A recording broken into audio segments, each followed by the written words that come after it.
السلام عليكم ورحمة الله وبركاته. ان شاء الله ربي راكم كامل بخير يا ربي. اليوم راح نديروا البنات تطبيق ولا درس عملي على توحيد اللون. وقتاش نديروا توحيد اللون؟ نديروا توحيد اللون في حالة الشيب، وهذه طريقة يعني عندها وحدها. دونك كاش نهار ندير لكم لا ميثود. وعندنا كذلك نوحدوا الالوان ولا في حاله، ولا نوحدوا اللون في حاله وين يكون عندنا شعر فيه عده الوان، يعني الوان مصدى، الوان البرتقالي، يعني عده الوان اللي تعطي مظهر مزعج للشعر. لهنا راح نقوموا بعمليه توحيد اللون. ولا في حاله مثلا تجيكي كليونت تكوني انت مديره اسمها لا غاسين بكولور ولي لونغور بكولور، دونك لهنا نوحدوا اللون باش نديروا ليماج تاعنا. نشوفوا الان وش هي الالوان اللي نقدروا نديروا بها توحيد اللون. عندنا الالوان هذه من 1 إلى 6، اذا من 1 إلى 6، اللي هو عندنا الاسود، عندنا البني الغامق اللي هو لو شاتان فونسي، عندنا البني اللي هو لو شاتان، عندنا الخمسه بني فاتح اللي هو لو شاتان كلير، وعندنا لو بلون فونسي اللي هو الاشقر الغامق. نذكركم انه في توحيد اللون لازم دائما نخدمه بالاوكسيدون 20 فوليوم. اذا طريقه او نسب الخلط هي 1:1، نفس الكميه تاع الصبغه هي نفس الكميه نتاع لوكسيدون. بالنسبه للصبغه تاع لوغيات وانطغيا نهضر، لانه دائما لازمنا نتقيدوا بنسب الخلط اللي نلقاوها على العبوه تاع الصبغه اللي راح نخدموا بها. الالوان هذه 1 و3 من الاحسن نتفاداوها، خاصه اذا كانت لا كليون تاعي من النوع اللي يحب يدير ليماج واللي يحب يدير الالوان الفاتحه.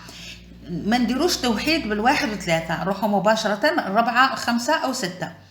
نقدروا نديروا مزج بين، نخلطوا يعني باغ اكزومبل ندير نصف من 4 ونصف من 5، ولا العكس.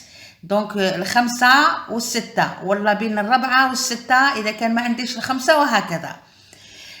طريقه علاش نتفاداو الان و3 نديروه في حاله واحده برك اذا كانت لا كليونت من النوع هذاك اللي يحب الالوان الغامقه وما ترغبش خلاص ما تحبش الالوان الفاتحه وليماش وهذه الامور هذه.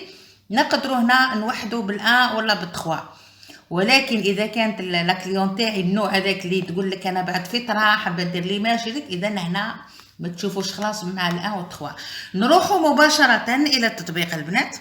عندنا في الحالة هذه لا كليونت ولا الموديل اللي عندها شعر نحاسي، شعر نحاسي بامتياز. في لا فيديو ما يبانش مليح ولكن شعر نحاسي. حابة دير توحيد لون. هنا وفاش حنخدم انا؟ اول شيء راح نشوف انا هذاك النحاسي منين راح يبدا، منين بادي. شوفوا معايا لهنا دونك تقريبا 4 دوا. راح نبدا انا نوجد دركا لو ميلونج تاعي. لو ميلونج راح نخيرو على حسب لا باز تاعها. هي عندها ان باز ان شاتان نيميرو 4. راح نخدم بنفس اللون اللي هو من اونطغيا 4.0. نخلط معاه لوكسيدون 20 فوليوم. دونك 20 فوليوم. نسبة الخلط قد ما نحط لوكسيدون قد ما نحط صبغة، يعني إذا حطيت 60 غرام صبغة نحط لها 60 أمال أكسيدون. المزج مهم جدا أنك تمزجي مليح الصبغة باش يدخلوا المكونات في بعضها وباش تجيني لون موحد. نرجع أنا الأكسيدون أفون قبل ما نحطه في الصبغة، ونبداو مباشره. لهنا راح نقيسوا البنات. هو من الاحسن انكم ديروا ميزان، من الاحسن انك تخدمي الصبغه تخدميها ميزان.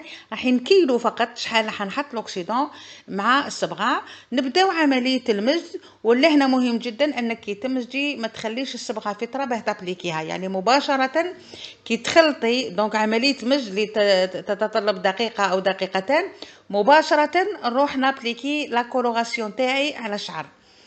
راح نخليكم مع طريقة العمل. راح نحطوا كما قلت لكم لهنا توحيد لون فقط على المناطق وين كان نحاسي، لا داعي لصبغ الشعر.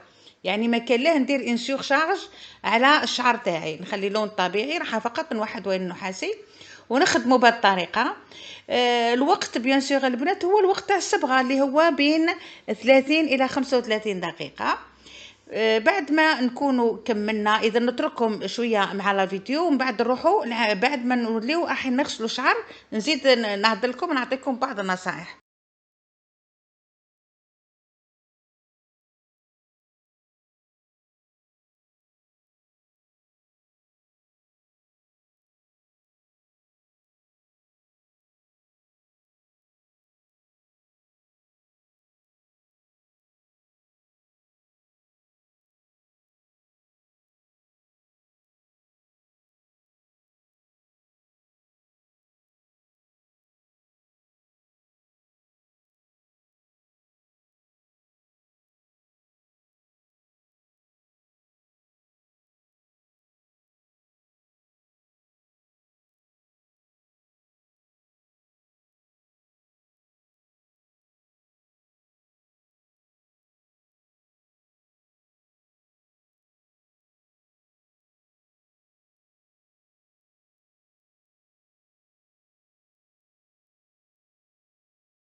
بعد ما كملنا أو بعد ما اكتمل هذاك الوقت تاع الانتظار لو طون دو بوز كمل، نروح مباشرة ندي لاكليون تاعي لو باك دو لافاج، ونبدا لهنا نحي بالصبغة. لهنا مهم جدا اننا نحي بالصبغة مليح، ومن بعد نغسلو بالشامبوان. واش من شامبوان البنات؟ ماشي شامبوان اللي نستخدموه للغسل تاعنا اليومي ولا الاسبوعي، نديرو ان شامبوان بوست كولوراسيون كيما هذا اللي تشوفوا فيه، وراح نغسل الشعر باسكو هذا واش يدير لي فيكسي لي لا كولور، يغلق لي لي زيكاي نتاع الشعر ويعطيني واحد لا بريونس هكذا.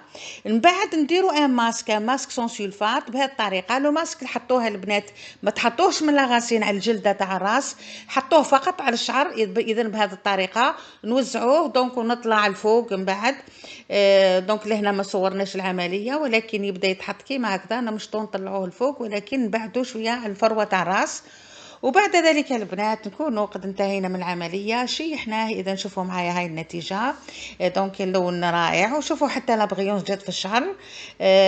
اذا هذه طريقه توحيد اللون. ان شاء الله ربي تكونوا قد استفدتوا من الفيديو. نخليكم مع فيديو جديد ان شاء الله، وما تنساوش جيم وكومنتير، والى اللقاء ودمتم بخير.